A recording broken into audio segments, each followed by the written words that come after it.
You know, your life would change dramatically if you knew this one primary law of the universe. Hey everyone, this is the SavaniSis, this is Kashmir. And this is Meena. And we're here to activate your Sukha, your inner joy. Stay tuned for this video.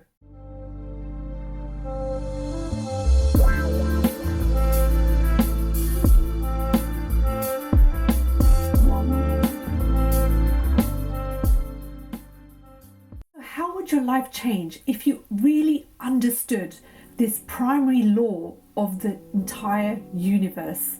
And what is this law? It's the law of cause and effect. In the religious scriptures, it's called the law of karma, which I'm sure you have all heard and are familiar with.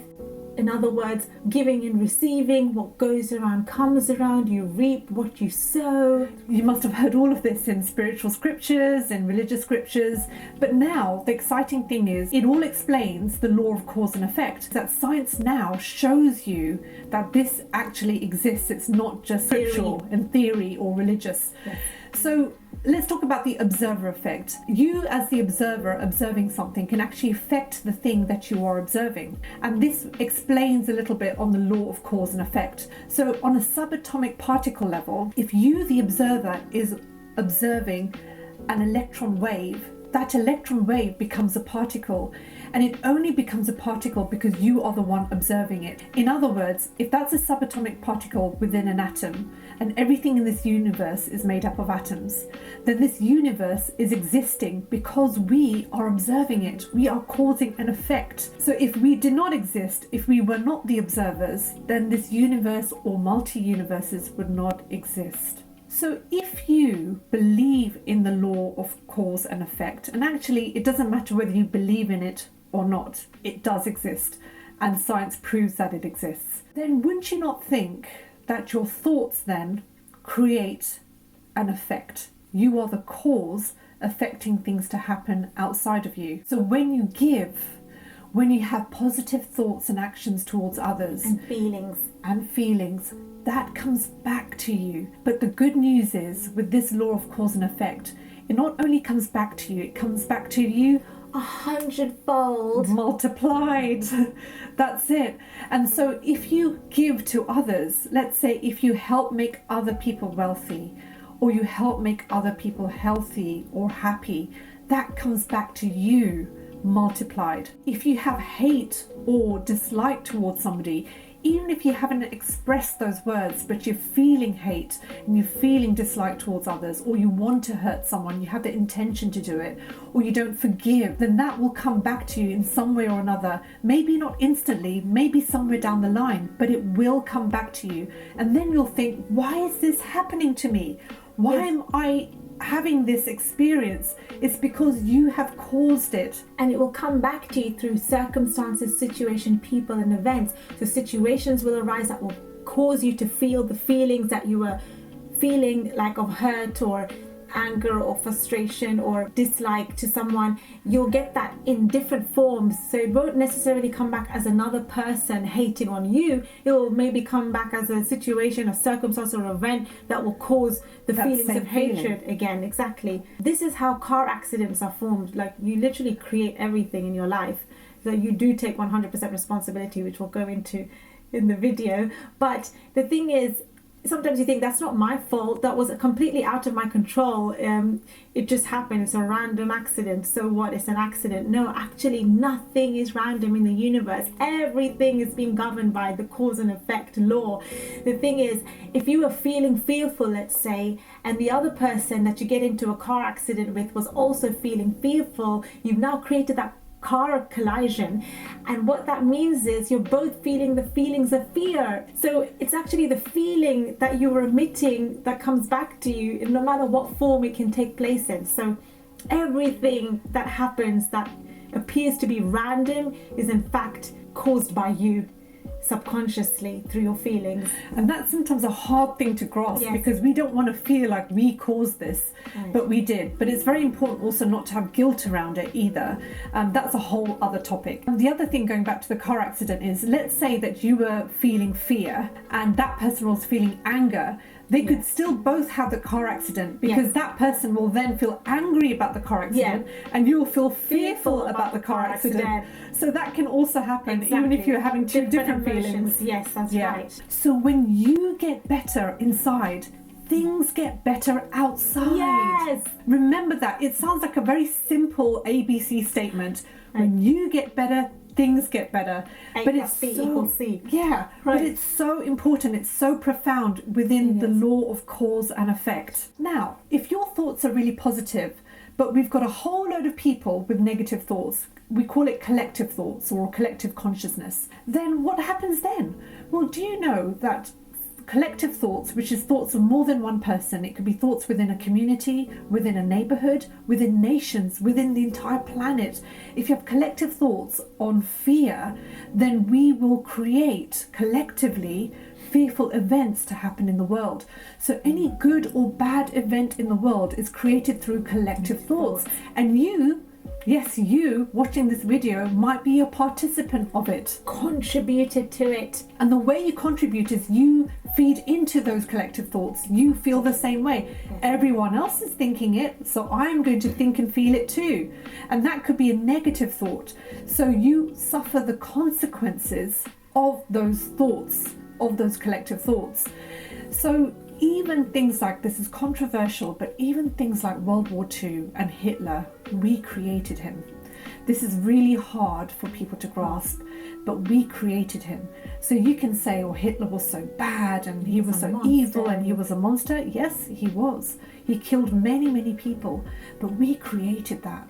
And so this is going to be a very hard one to swallow for a lot of people, but it is actually written in quite a few books as well. You do create the beast, you create the devil, because heaven and hell resides in your mind at the end of the day. So you create the good things and the bad things, and collectively we do that as well. But we'll talk about what to do with collective thoughts later on in the video. The other thing I wanted to say then is that this demonstrates that your individual thoughts and collective thoughts have an effect on the universe, on the outer world. The law of cause and effect works at a small level, minute level, subatomic level, but it also works on a mass level as well. So mass consciousness, mass collective thoughts. And you may have heard of something called the butterfly effect. The butterfly effect, scientists say, is that when a butterfly flaps its wings and causes a stir, a movement in the air in Peking, can cause a storm, the effect, a storm in New York a month later. So every little minute action and thought and feeling can cause an effect somewhere else in the universe or in your life, or something happens and you have caused it. You are the cause of everything that happens to you, but then everything that happens to you is the effect of what you've caused. That's mind-boggling, right? Mind-boggling. Yeah. And this is why you have to study the law of cause and effect in detail, because it gets confusing. You are causing, but you're also at effect. Everything you experience, you've caused, but you're also experiencing the effect of what you've caused. So now this is the key part of the video. How do you change your life dramatically if you believe in the law of cause and effect, which does exist? So first of all, if this is true, then what thoughts am I having right now? Yes. What am I causing right now in this very moment? What am I thinking and feeling? What am I vibrating out into the universe to cause an effect? You want to watch your thoughts. The second thing is you want to review your thoughts. Now we have about 60 to 70,000 thoughts a day, and most of them are the same thoughts that we had the day before. So we want to say, if you want to change your life and you want to cause a different kind of effect to happen in your life, then what do you want to think and feel at this very moment? So by the end of the day, you can review your thoughts. Where was my attention? Where was my focus? What was I feeling most of the time during the day? Now, you can't review every single thought that you've had because you've had 60 or 70,000 thoughts, but you want to generally get a sense of what was I thinking? Where was my attention at? Because when you do that, you bring that awareness to it. You can say to yourself then, what can I do better tomorrow? How can I focus my thoughts better tomorrow? So the third thing is, what is going to help you to enhance your life, enhance others' life, is by what you place your attention on. In order for you to have the right types of thoughts that will enhance your life and enhance other people's lives, you want to focus on all the good things that you want to experience yourself and you want others to experience. So what could that be? So it could be goals, dream book, dream board, affirmations, looking at things you love, focusing on the gold in others, in things, in places you've been, in experiences you're having, reading books, positive spiritual books, listening to audios, engaging in high vibrational conversations with like-minded positive people. There is so much. I mean, Kashva's named a good few, but there are so many techniques you can do to focus your attention on what you want for yourself and for others as well, and for the planet. And the other thing you have to take guard on is collective thoughts, because collectively, especially during pandemics, things that are happening in the world right now, recession, crisis and things. It's very easy to have a collective thought, join other people's thoughts and say, yes, I'm feeling fearful, I'm feeling lack, I'm feeling how is this going to work out? But you can actually think for yourself. This is the most amazing thing about human beings, is we have our own brain and we can think for ourselves. We can reject certain thoughts and we can accept certain thoughts. So if you know that the collective field is saying, I'm feeling fearful of what's going on or what's happening with the economy or the world right now, you can say to yourself, I am not going to accept those thoughts. I am going to think my own thoughts. I'm going to command certain thoughts and feelings within myself. I'm not going to be part of this collective. I'm not going to participate in the collective. And the phenomena is that when everybody else is feeling the effects of that fear, you are not. You'll be immune to it. And this explains why some people in recession make loads of money and do really well, whereas the majority of people don't. They lose money through the recession. And why is that? Why is that? That doesn't make sense. If there's a recession, then surely nobody should be doing well. But actually, there are companies and businesses and people that do extremely well and thrive and they prosper. Why is that? Because they're not buying into the collective thoughts. And that's so important. So stay guard, be awake, be aware, be present in what's going on. Where did that thought come from? Is it my thought? Is it from my past? Is it from the collective?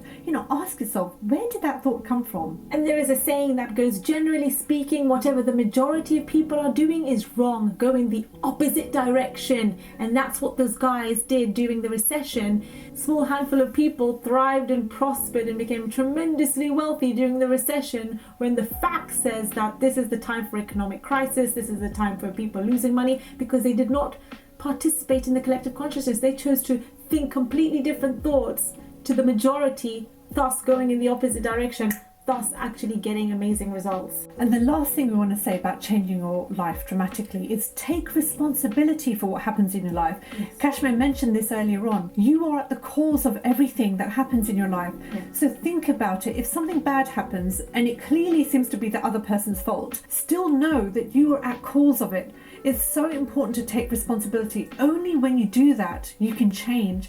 If you don't do that and you're blaming outside influences, people, circumstances, then you're not going to change. You're not going to change your thoughts. You're not going to change your state of being, which is how you think and how you feel. You're just going to blame the outside. So by taking full responsibility, you're more likely to create a change within you.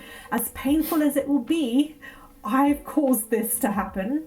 It's very important to then take action and say, right, how do I choose to think and feel from now onwards? Where do I want to place my attention on? You always see that when you're blaming someone, you point the finger, right? But have you noticed that 3 fingers are pointing back at you? It's funny how this hand gesture actually reflects truth, because at the end of the day, we take full responsibility for everything and anything that happens in our world. And taking full responsibility doesn't mean feeling guilty, okay? It doesn't mean that, oh, I caused this, that's so bad of me, my thoughts, my feelings caused this, how awful am I to be thinking this and this is what's happened to me. No, it's so important not to feel guilty. It's just about accepting that this is what it was and this is what I can do now. It should feel very empowering to you, because this means that you are at cause over your reality. And this means that you have the ability to think and feel however you want to change your situation if you don't like it. It course corrects you. You know, so think about it. If something bad happens to you, it course corrects you. It helps you to shift your thoughts and emotions to a better place. So see it as a very empowering, like Kashmir said, very empowering thing to do. This is our video on law of cause and effect, which is the primary law of the universe. When you get better, things outside of you, your outer world, gets better. And whether you like it or not, whether you believe it or not about the law of cause and effect, it is operating 24/7 throughout the universe and multi-universes, and you are not exempt from it. Nothing, including the tiniest of organisms, is exempt from the law of cause and effect. Wow. So I hope that was a cute little inspiration for you. Remember to hit the like button and the subscribe button so this YouTube video and channel reaches more people around the world, and we shall see you on the next one. And Kashmir, before we say bye, you know what I'm going to do? What? I'm going to study more about the law of cause and effect. Good idea. Bye for now.